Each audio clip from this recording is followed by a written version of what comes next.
All right, we are live now with our final session of the Podcasters Growth Summit. It's the last, but it definitely will not be the least amount that you'll learn today or yesterday. So if you're here with us now, I want you to put in the chat what's hometown for you, and then what is your biggest takeaway from the summit thus far. So if this is your first session, well then, what did you do today? But other than that, what's your biggest takeaway from the summit thus far? My takeaway was definitely in the email marketing. I took so many notes with email marketing. I'm like, I am the guy that was like one email a month, and then like I didn't know what to put in it and stuff. So that will be changing.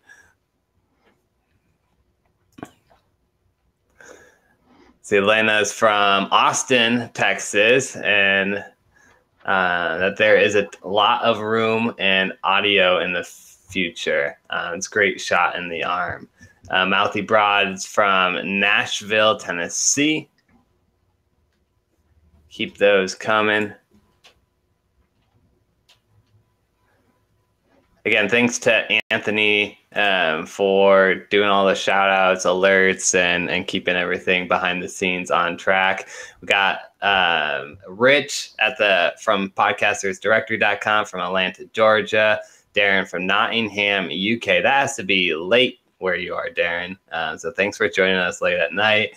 Neelam from North Vancouver, Canada. So many notes on so many sections. I'm a newbie to podcasting. Well, I'm glad you found your way here, Neelam. We got Sue from Toronto. Timing is impeccable. Please do this again. We will for sure do this again. Sue. Black Pharaoh from Tampa, Florida. Anthony, the one and only Anthony from Nelson, British Columbia. Timothy himself here from Tacoma, Washington. And myself from Sioux Falls, South Dakota. So welcome everybody to the last session. Timothy, I am really excited to introduce you and kind of really talk about the kind of misconception, I guess, if you will, of podcast profitability. I think a lot of times we think of nationwide podcasts and we have to reach the whole world and we have to go after brands that, reach the whole world and stuff. And that's not always the case. Timothy and I had a conversation a few months ago, and he kind of really opened my eyes of what's possible with a podcast. He's done a lot of cool things with some of the people that he works with and some of his past podcasts as well. So I'll let him kind of introduce what BD Local is, how that started, and what that means for you guys, the podcasters. Timothy, welcome. Thank you. It's a pleasure being here today, and hopefully as I go through my story today, you get to pick up some things that you could relate to, and then eventually some actions that you can kind of take either today or tomorrow to kind of start making your profit from making a little profit from your podcast. So BD Local originally started from an advertisement company. So a little bit of my story. It was just after my career in surgical technology, and I was a first assist, and I was trying to do everything I could to kind of get to that six figure, and all I saw was school, more debt, and time away from my daughter. And so as a single dad during that time, I had actually moved from Charleston, South Carolina, out here to Tacoma, Washington to be with her. And so my main focus was being with her. And so I saw my schooling as a stepping stone and realized exactly that. And even though that I feel like I still have student debt now to it, I don't do anything that I went to school for. And it's not that it's a bad thing, but it got me to where I needed to be today.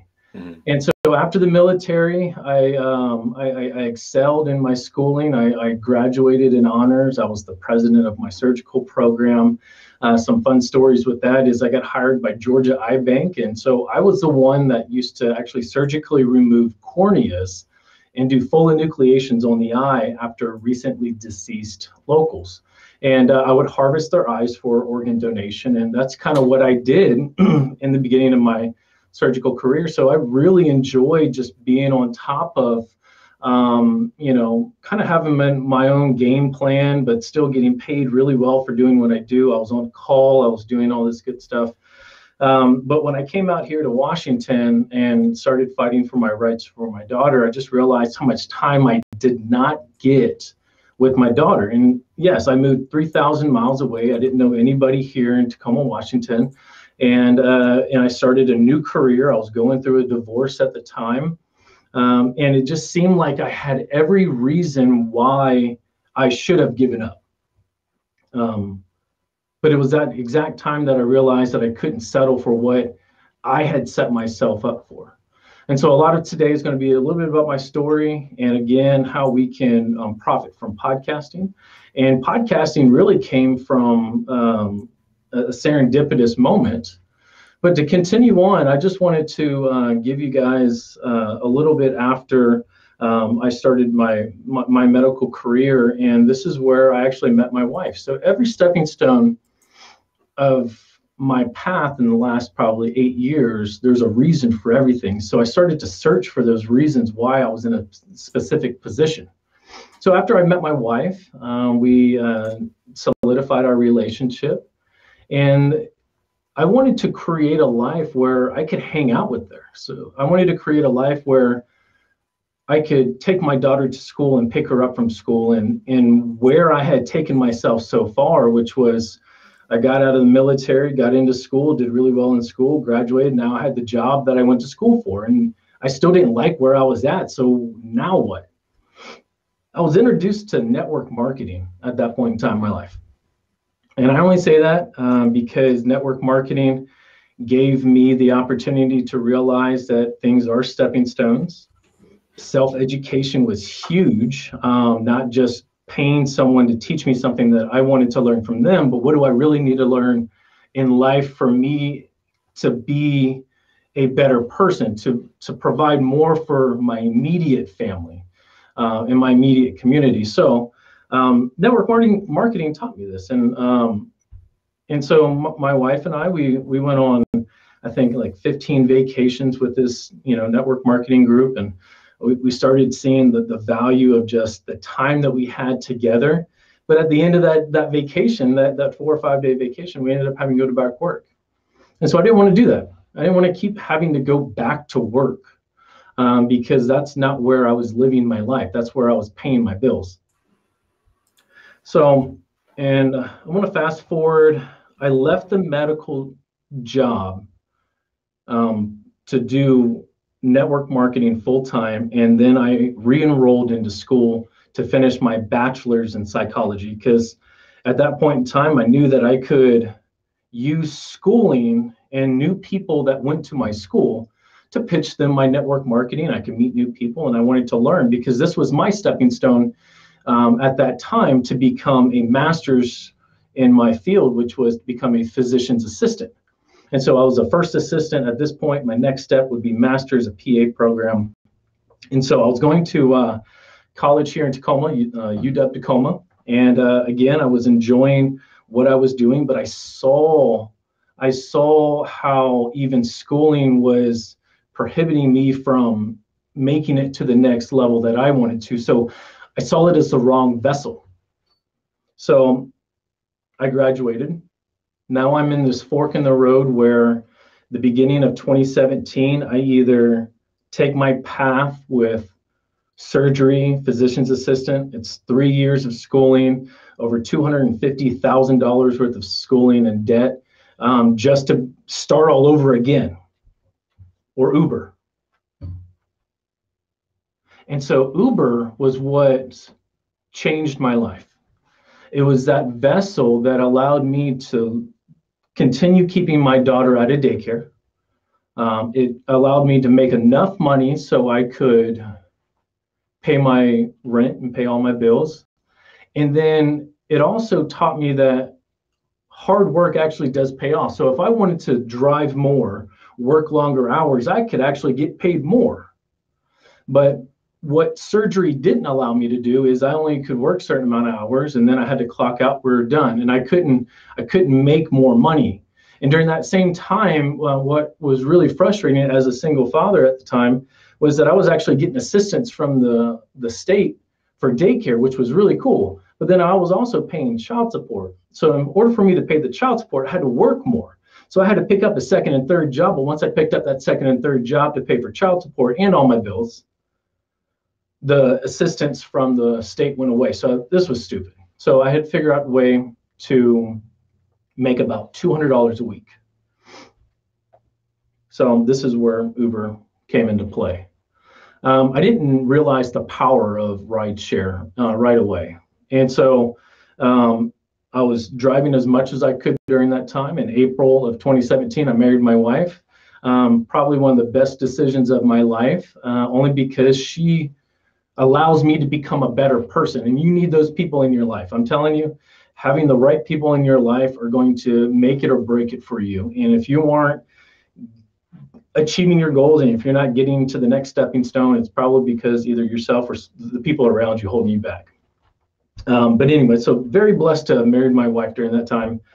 And then about summertime that year, driving, meeting locals, meeting business owners, meeting just bartenders. So just everybody in the community with rideshare. And we started to pay off a lot of debt during that time. And I started an idea where I wanted to promote for local businesses, because why? Mostly everybody that got in my car wanted to know something local. They wanted to know where to eat, who's a local musician, where's a local event. So I started to create this idea that I wanted to support local businesses on a platform where people could just download something versus trying to remember the 50 businesses that I just spit off in 3 minutes and having them to forget everything and then re-Google everything, which would put them back in a position where I wanted to kind of break the tides with, which is Google algorithms, which is a pay-for-play system. Usually you don't have local businesses ranking on the top probably 3 to 5 pages unless they spend a ton of money on it. So the 97 percenters is who I wanted to market for. So in August of 2017, I launched my business called Smart Advertisement. And SMART is an acronym for Small Monitor Advertising for Rideshare Travel. Are you advertising smart? And I know you can't see my phone that well, but it's an app that I developed, and currently right now we're working on some other stuff with it. But the idea behind the app was to blend Google, Spotify, YouTube, and like a Groupon. And the reason why I wanted to do this is because when you saw the app in the back seat of my car, which is also, that's the original BD, is actually backseat driver. It's now, most people look for it as business-driven locals because we kind of shifted from rideshare. But we launched this in the back of my car. I had a few drivers. It was in-car app entertainment, and people could watch music videos from local musicians. They can listen to podcasters that were recording locally. They had musicians there. And then it was a way to see kind of like digital business cards of local businesses. Now, this wasn't a Starbucks. This was like your, here it's like Anthem Coffee and Tacoma Java Hut, and the local guys, the ones and twosies. And so it all was under one app, and this was going on fire.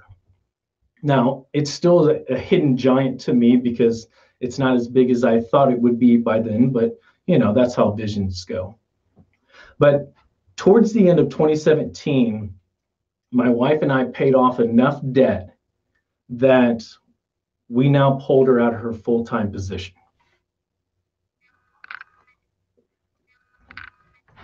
It had nothing to do with the advertisement at this point. It had everything to do with what I could actually do action-wise to get us to the next step. And I was driving like crazy. And my wife and I paid off enough debt. And so by December of that year, she gets pulled out of her full-time job.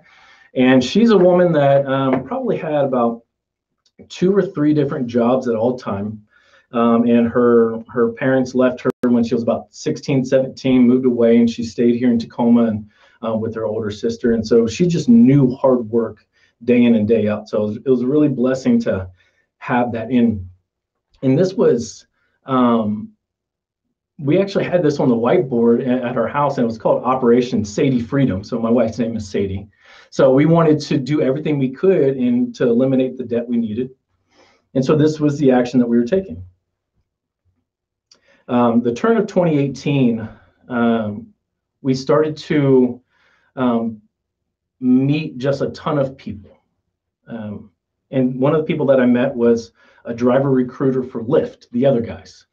And so I hadn't been doing anything with Lyft yet, and started to check out the platform. And they hired me for to be a driver recruiter. So I didn't know what that meant, but I knew all of 2017. I just proved to my wife that I could drive to make money, and this is what pulled her out of her job. And then 2018, I now say I'm not driving anymore. I'm only recruiting. And she was like, "What? How are we going to be paying for money?" I'm like, "Don't worry about it." So we actually did over 140 local vendor market events from April of 2018 to about the same time on 2019. And what does that mean? So I don't know anything other than my own experience, but I know that people have local vendor markets usually about everywhere that you live. And so we started doing all of those things, farmers markets, basketball games, football games, everything we could do to get our name out there. We started to just tell people about BD Local, how we were supporting local on a massive level. And then they were like, "Why do you have a whole bunch of Lyft stuff?" I'm like, "Because they pay me to talk about it." So it was an amazing platform where they paid me to recruit drivers, but I told everybody about BD Local. So it was just, you got to find people that parallel with your vision. I was on that type of level at that time. I was also serving my community on boards through district boards. I was a board member, an elected official for the 6th Avenue Business District Board, and then I represented them at a cross-district association. I say that only because I got involved with the local community. Remember, I'm not from Tacoma, Washington. I'm originally from Charleston, South Carolina. And so moving here, I had to know the community. I had to get to know a lot of people. I had to know the business community if I was running a business. And the first thing people told me was try to get involved with one of these district boards, and I did. And so then I started to think more like a business owner and with like-minded individuals. And during that time, I was also taking rides. So part of my platform and BD Local and Backseat Driver in the beginning was to recruit drivers to be on my platform, so they would put their iPad in the backseat of their car, so when they got in the car, they could promote for the local app, and people would just have fun with it all and all that good stuff. And so I actually took over 5,000 rides as a client for Uber, and I recruited a ton of different drivers. I told a ton of people about what we were doing. And when you say 5,000 rides, what does that mean? Well, some days I would take like 50 rides a day, and I would go from business meeting to business meeting, recruiting driver in between then, talking about BD Local. And then I would go to the next business meeting, telling them about BD Local and the app and recruiting them. And so constantly, everything that I did, I was pitching my story. So, and just as another little golden nugget, I'm sure I have it written down somewhere, but you have to get excited for your story. No one else will tell your story better than you. No one else will get more excited for your story except for you. So if you aren't excited for your story, nobody else will be. So I got really excited about what could be. So I started doing all this stuff with Lyft. I started meeting the right people. And throughout this journey, I was trying to also look for the next, it's not always the next opportunity, but it's like the next, I always want to level up. It's like in gaming. You don't beat the first level to just end the game. You go to the second level, but you still have level 1 skills, but you fight through that level 2 until you become a level 2 skilled person, and then you go to level 3 and you start over, and that's kind of how you do life as well. And that's how I started to look at it. So I wanted to always level up and provide more for my clients than I thought I could ever do. So someone asked me to be a sponsor to their radio show. I knew nothing about sponsorships. I knew nothing about radio. I didn't listen to radio, but I met the GM of the radio station. And after that meeting, I had the vision of my own radio show. And it wasn't to take away from the gentleman who asked me to be a sponsor, but it was the fact that I didn't know what I would talk about on radio. And radio ended up being all the people that I marketed and advertised on my app, a handful of years ago, were the content. So I created a show from our slogan at the time, which was shop local, share local, be the better local. I wanted you to shop locally. I wanted you to share your experience. And not only through your experience, but through your actions, I wanted you to become a better local. And so we started the show, Be the Better Local. Remember, I told you that I had taken over 5,000 rides as an Uber client. I met a ton of drivers. And who were the drivers? Well, they were the go-getters. They were the side hustlers. They had businesses that they were running themselves. Exactly. So one of the drivers that I met was a gentleman named Andy Vargo. Andy Vargo has a podcast called Awkward Career. Or that's where you can find it, is awkwardcareer.com, but it's called Own Your Awkward. And so I met him about 3 or 4 different times in the backseat of his car, and he was taking me from place to place. And during that time, he was actually writing a book. And so his book was called One Drive Stands, which were all of his local experiences with Uber and Lyft, and I was actually one of them. So if you go check out his book, we're actually a part of it, and actually 2 of the chapters. And so the first time was he met me and he got to know my story. And then the second time is when I asked him to be a part of the radio show. And so November of 2018, we're now starting our own radio show, fully funded by Lyft Incorporated. I'd never done radio before. Less than 2 years ago, I was a full-time medical student. And so doing radio was way outside my comfort zone. But we had a ton of fun, and we started it. It was fully funded, so why not? So there you go. I appreciated that, Jace. And so enjoying what we were doing the interviews on radio, and this was Clay Radio 1180 AM. This was a 56-year-old legend that had been around forever. And our third show, I think it was Thanksgiving week, we find out that the start of January of 2019, the radio station's being bought off, and 44 shows, 8 employees no longer have a home. So now what do you do? I mean, I wasn't paying for it. It was a free platform. I was helping other people through this platform, and it couldn't be the end. So my wife and I started the BD Local Podcast Network in December of 2018. We found a place to record. We put probably about $1,000 from savings or a credit card onto the rent for the first month. We hired the GM of 27 years to come along with us. We hired the audio engineer of 16 years to teach us. And from those 44 shows in 2019, January 6th, we launched my show for the first time. 6 weeks after ever recording on radio, I'm now airing on my own network. And how we did it was that we lowered the rate from radio, and we increased our reachability through social media, drivers, with our app, and then the app itself. And so I say all this because none of this was supposed to be in the books. I was supposed to be still in school, becoming a PA. And now I'm airing my own podcast show on my own podcast network. and it's insane.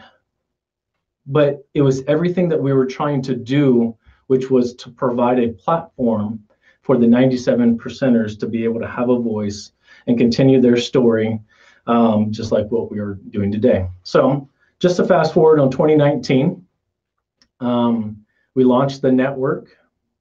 I think we had about 3 shows initially sign up, but through the entire year, we built a 22-show podcast network.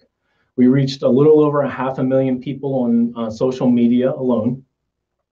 We had about 78,000 views from 344 different, video podcast shows that we did off of social media. So when I first started this company in 2017, I was told not to start it because I didn't have content. And I told that person that I don't care if I don't have content, I'm going to create the content and people will come after the content will come. I'm not going to stop something just because I don't have followers yet and they're expecting all of this different content. So we continued to grind.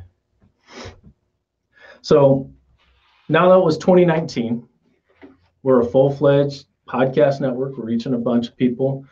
We have different shows that are, paying us to record and all this good stuff. And as we were turning into 2020, we were expecting such a great year, which actually did happen. But I just say that just because so many expectations for 2020 just went out the window, but yet so many blessings did come from it. So 2020, actually in the Q1 by, I think it was about April 1st, even though that we were just entering the pandemic, we had actually reached over 440,000 people. So on social media, that was my entire 2019 reach for 12 months as a new network on social media. In 3.5 months, almost 4 months, we're actually reaching that goal. So we knew that social media was on the rise. We knew that we needed to get more content out there, and that's exactly what we did. We had a couple shows drop off only because they lost their jobs, and we continue to help and support local podcasters through Zoom and lowering our rates even more so they can have access to those stuff. And we were actually deemed a media company. So when most of the world is now being shut down, what we were trying to do in the beginning now has allowed us to continue a platform where, just like ABC or NBC or Fox or anybody like that, if you were going to shut me down, you better shut them down. And so they were actually able to keep us open as a media company. So because we were doing Zooms, because we were doing live stream, because we were doing podcasting and sharing stories. And so to wrap up 2020, after we started getting back into a groove and we ended up moving into a bigger studio space that July, we now have a 2-room studio suite where the engineer is kind of like in the middle there in separate rooms. So it's COVID safe and all that good stuff. We were set up for virtual live streaming events. So we were serving nonprofits like the American Cancer Society and like military nonprofits throughout all of last year and even into this year, because we were set up virtually and we knew how to run equipment that most people didn't know how to run. We broadcasted many live events as well. And so we became this local news station that didn't have an antenna. We didn't have, I watched the last summit presentation with the podcast website. We didn't really have a good website. We still don't really have that great a website, and we're getting it redone and all that stuff. But all I knew was that we were building relationships. People were enjoying what we were doing, and we were serving the locals on a massive, massive level. So 2021 is now here. And we now have served over 58 podcast shows that have recorded with us and continue to record with us. So about a 58 show podcast network. We've reached over 2.5 million people just on social media alone, because we don't drive people to our website yet. I serve on multiple different community boards. I've been recognized on an international level with what we do for a local level, if that makes sense. And we've probably served well over 8,000 different small businesses within our area, from them being sponsors to different podcasts, to us broadcasting, live streaming at their events, promoting for them, and all that good stuff. So what do we do now? So BD Local 2021, we do everything from, we have our own recording studio to help serve local podcasters so they have a place to go. This allows people to kind of get out of that home studio. It's nothing that, home studios are bad, but some people just don't know how to set up a correct home studio. And if you have those types of issues, well, then we, allow people to come here and we fully record, edit. We go live stream, all that good stuff. We do distribution as well. So we help podcasters literally from start to finish with theme music, custom logos. And really, we look at the podcast itself as trying to build a business. So you need different aspects of a podcast in order for it to be profitable. So we also do mobile stuff as well. And so we'll be launching a new service coming soon with our mobile live streaming events, which is a mobile broadcasting unit, where we will actually have a full-fledged recording studio with 4K cameras, great studio and all that sound stuff as well. And you're going to be able to order us to come to you, and we'll come to your door and record your podcast for you or your event. And that's kind of what we do now on a very quick level of different serving. And if we don't do it, we have, I said we had like 58 different podcast shows. Well, all of them are business owners. All of them have their own niche. And so one of our podcasters does websites. So when you sign up to be a podcast with us, I'm going to suggest going to the website, which is our friends, which are our podcasters that record with us. So we learn to build a community, and not just for a quick dollar. We learn to build long-lasting relationships with the people that are in your local area. I love the fact that we have so many people on today. I love the fact that, we're able to connect with people from any corner of the world, but I can't see you. Jace, I can see you. I appreciate you, but I can't physically be with any of you right now, but I can impact and physically be with my local community. So some actions that I think that everyone could take down for today. My story is kind of fun. I love talking about it. I probably pitched it and talked about my story 40,000 times. I've met well over 40,000 people in about 3.5 years doing what we've done. So you got to tell your story. To make your podcast profitable, some actions that you would probably need to take. And if you're writing down notes, this would be a good time for notes or questions. We'll take questions a little bit after this, but write down some notes.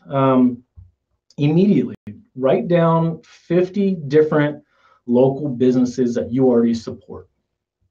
And maybe that's coffee shops, realtors,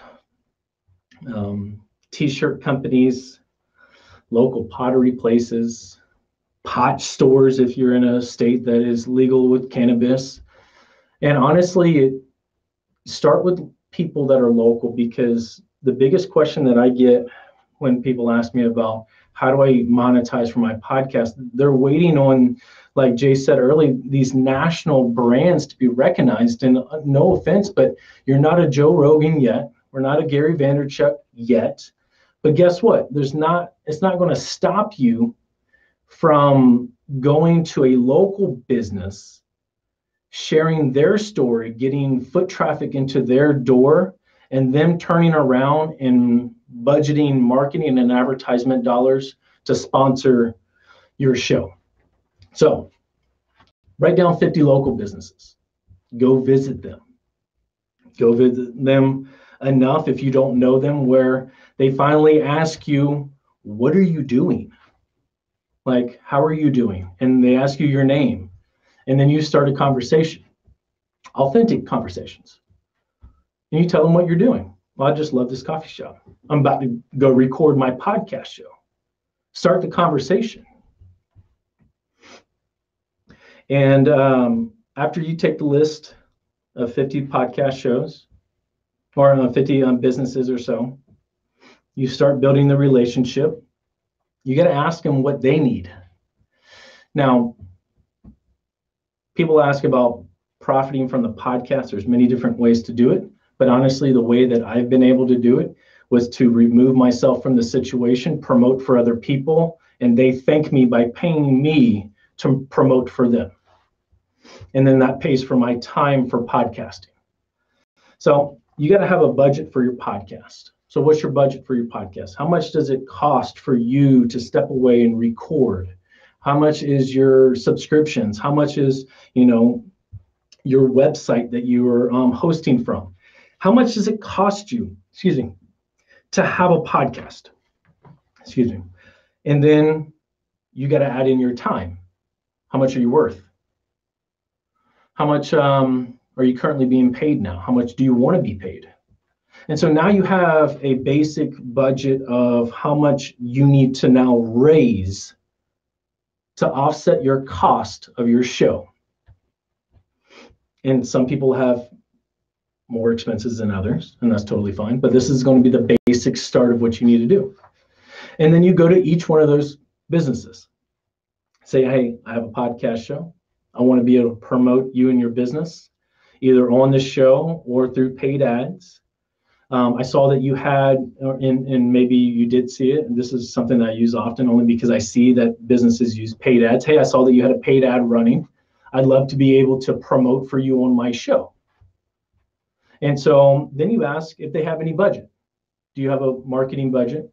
And you work within their budget.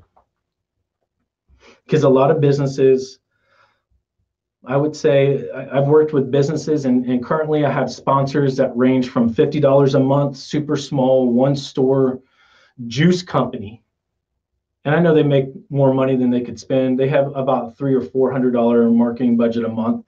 And part of that marketing budget, $50 goes to me to help promote, edit, and offset the cost of another podcaster. And so, and then I have probably our highest clientele around $4,500 a month. And so now you're like, how do I get $4,500 a month? How do I get $50 a month out of somebody? Well, for me, I have a network that's allowed me to increase reachability that most people don't have. But that's not, and it should not stop you. Ask the business, what do they need? Do they need marketing? Do they need website stuff? Guide them and help them and get them to the next stepping stone. Even if it's not going directly to you at first, eventually those people come back because they knew that you were building a relationship with them. But for, some people, like, I got $50 a month. What can you do for me? Well, you're going to help offset the cost of my editing and my cost for my podcast. You're going to have, with us, we do video podcast first, and then we strip it for audio for distribution on all the other platforms. But we have like scrolling text that goes on the bottom. We have logos that go right here and right here on most scenes. We do check-ins and lives at the businesses. We do gift card giveaways from the business live on our shows. We do paid ads depending on how high their budget is. For someone that's $50 a month, I don't do any paid ads, but someone that's about $1,000 or more a month, they do have paid ads put in there. What makes that unique is the fact that a third party is promoting for them. They don't have to do it, but then again, the reach and the reach and all the numbers stay with you on your podcast platform. So now you're increasing your reach, and as you get more people from that are doing this, so now you have one business that you're able to do, step and repeat. Go ask the second business. Now this takes a lot of effort. It takes a lot of time to be able to talk to someone, figure out their story, get them vulnerable enough to actually figure out what they actually need. And, let's throw out another golden nugget here. Vulnerability has been one of my key points to my success. It's the fact that I don't know anything. I'm not supposed to be here. Remember? I'm supposed to be a PA student at UW-Tacoma.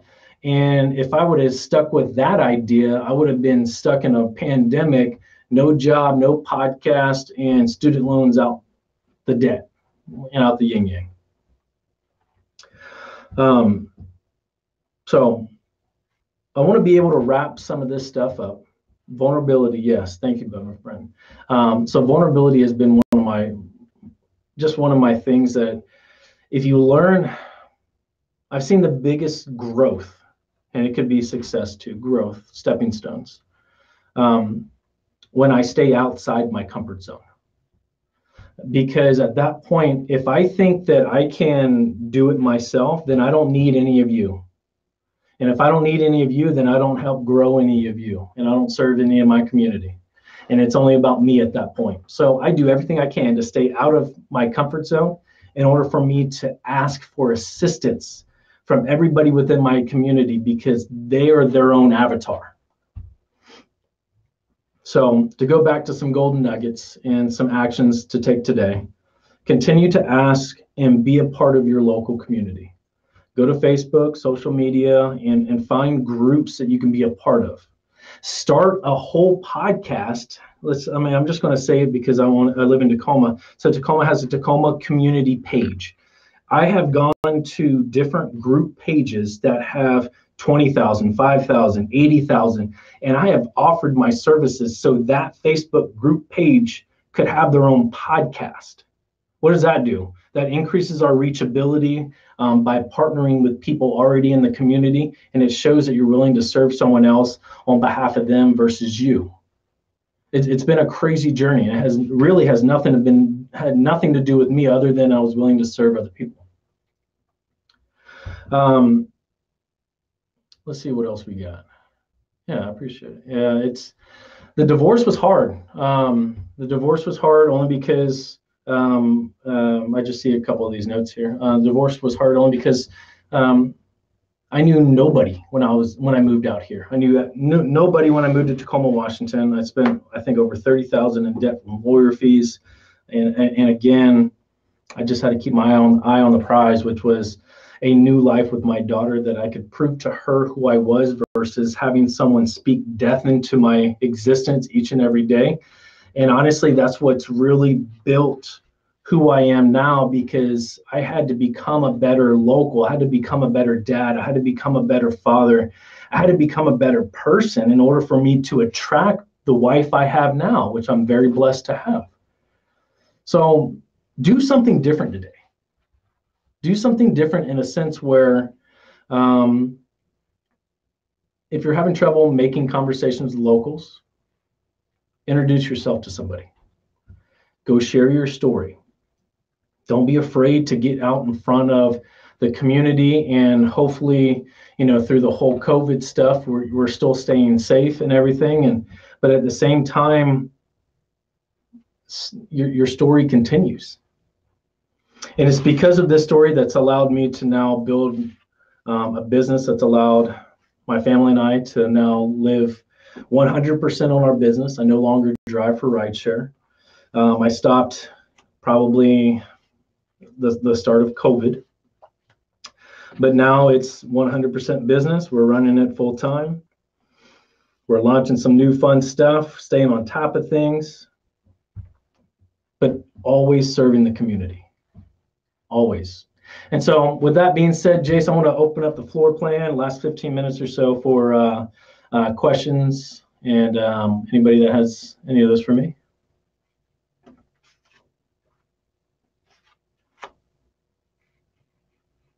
You're muted. There we go. So not the first time that's happened. Anyways, we got some questions in the Q&A. Thanks so much for sharing your story as well. We got from the Mouthy Broad. So if somebody wants to do a podcast on like the local happenings, around the area, who besides the Chamber of Commerce would you go for a sponsorship? I wouldn't even go to the Chambers of Commerce. They take so much money from local businesses Now, I've met plenty of people from Chambers of Commerce, and if you have the money, become a member. But I go for the people that can't afford a $2,000 a year membership, only because there are more of them. I would even probably go to the Chamber's website, see the list of businesses that are a part of them. At least you know that those businesses pay money to be a part of a network. That's all they're looking for. They're looking for someone to promote their business.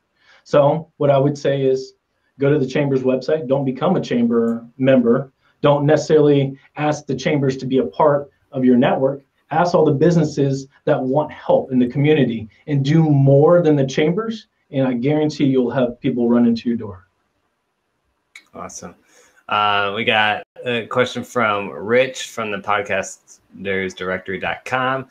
Can you break down your business model in terms of percent from high to low of revenue streams, including like ads, podcast hosts on network, studio rentals, services, on-site services, that kind of stuff? Yeah. So a ton of questions in that. My basic rate for recording is $75 for a half-hour show, $50 for an editing charge, so $125. But that's only if you're recording a weekly show or equivalent to. And if you're coming in once a month, it's about a $200 one-time recording. You do get an MP3, MP4, fully produced. You go live, and then you get access for us not only to redistribute it back to you, but then we put it back onto our network to share it out to more people. Because sometimes we create all this content and then we put it on our website, which is great, but that's preaching to the choir. We need to expand our growth in our network by sharing it to places that don't know about us yet. So that's probably basic rates. Services, again, we do, people come in and record. I help people with Zoom. I do audio voiceovers for people. We've done audio books in the studio for authors. I'm a mobile live stream person as well. So if you can't come to studio, I will come to you, and that's about $5.50 an hour. And that's bringing total equipment to your business or something like that. That's a minimum of a 2-hour session as well. And depending on the distance from our studio, I increase for travel expenses. Awesome. I think I covered most of that. Distribution wise, I don't personally put things on Anchor. I think I have a Spotify. I have, I don't know, I pay for some platform, but I don't even use that. I honestly just go live on Facebook and YouTube and all this good stuff. And then if people want those national, international platforms, like most people want to be on, like Spotify, iTunes, all that stuff, and then I help them, assist them by making their platforms on like Libsyn, and then I take over that content for them and post it. Awesome. So Eli is actually asking, so unless the podcast is about the community, why would a local business sponsor you, and how can you tie in a local to a non-local show? Totally. I get this. I spoke with someone that this lady had a podcast show, and I don't know who, I think she's local to New York City, but she had a show about a murder situation, like a trial. So that had nothing to do with local businesses. And she couldn't grasp the fact that it's not necessarily about your show. You just want to be paid for your time. And then what can you do during your time, not necessarily on the mic? Because I did say, shout them out on your podcast show and have them, scroll text and logos. But if it doesn't make sense for them to be on your show, it doesn't mean that you can't help them solve an issue. And so maybe you still work with them with marketing and advertisement. And maybe you have this national podcast that wouldn't necessarily help out a local business, but you are still local. You can still show up. You can still go separate on a Facebook Live or a YouTube Live, check in. Hey, I'm a national podcaster. I get a show. I do all this stuff. I did a public speaking event at the Podcasters Growth Summit. I did all this great stuff.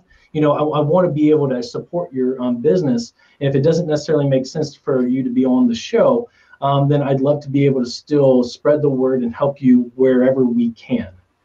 And if you just are open with the community, I'm sure that they'll be open with you. Awesome.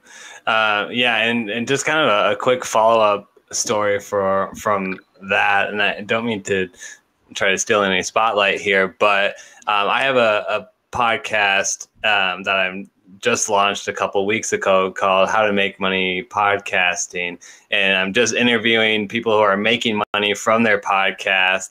And I interviewed this guy, and he just went door to door locally.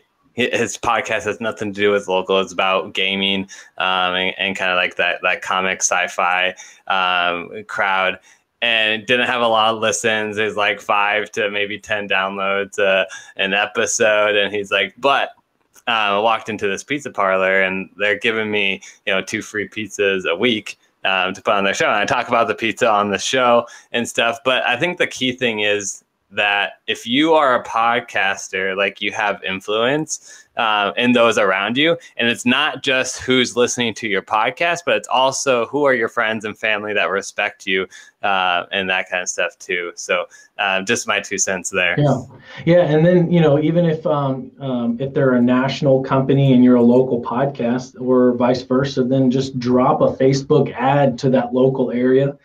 Allow that 1 mile radius from that juice shop to get totally condensed with ads from you supporting that local business, and make sure that that business owner and business is tagged in everything. And when they start getting that notification bell of everything you're doing, they're going to know the reason why they paid you that month. Mm-hmm. Mm-hmm. Great. Any other questions or comments for Timothy before we go in here? Lots of love in the chat. People are really relating to your story. A lot of respect there as well.